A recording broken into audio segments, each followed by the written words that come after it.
In this video, I'll be showing you how to create and extend partitions on Windows 11. So the first thing that you need to do is to go on the system search and type computer management, and then click press enter.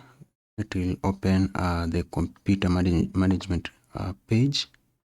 So under storage, expand on it and click on disk management. Then there I have two disks here. I have local disk C and I have local disk D. So if I open Windows Explorer, you can be able to see that I have these two disks. So I want to add another disk right here, a new disk of about 20 gigabytes. So I want to shrink this local disk D by 20 gigabytes. So I'll come back to computer management, then click on local disk D and to highlight, then right click and click on shrink volume. So here the units are in megabytes.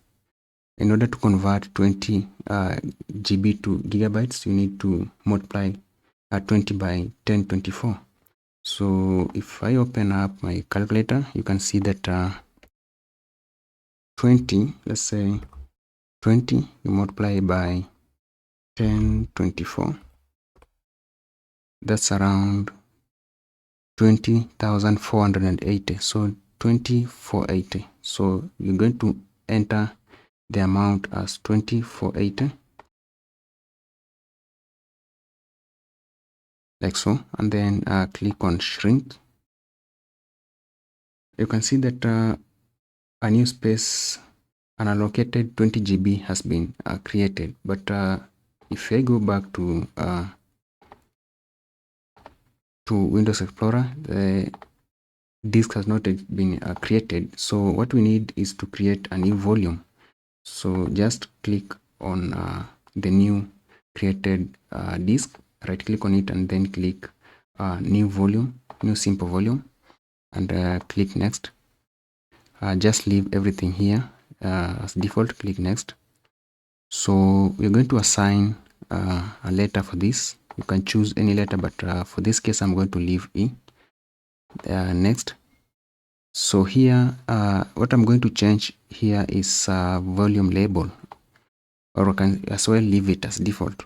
So I can decide to give it a name, just a simple name like data. Let's assume that this is a disk for data. Then click next, and then you click finish. So if I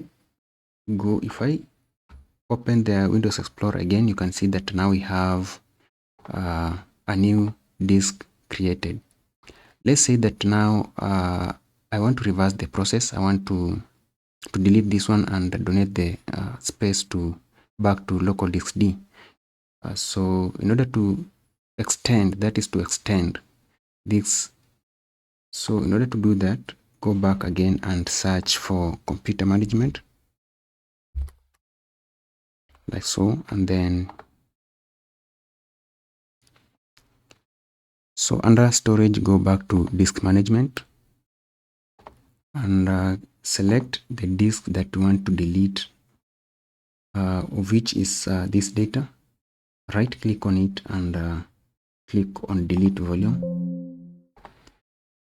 So now that we have an allocated space, we are going to extend this local disk D by this 20 GB, an allocated 20 GB. So just click on local disk D, right click on it, and then select extend volume. You click next. Make sure that it is the correct disk that you have selected. Choose next and finish. Now if we go back to Windows Explorer again, you see that we have local disk D with the original amount of space. So that's it for this tutorial, and I'll see you.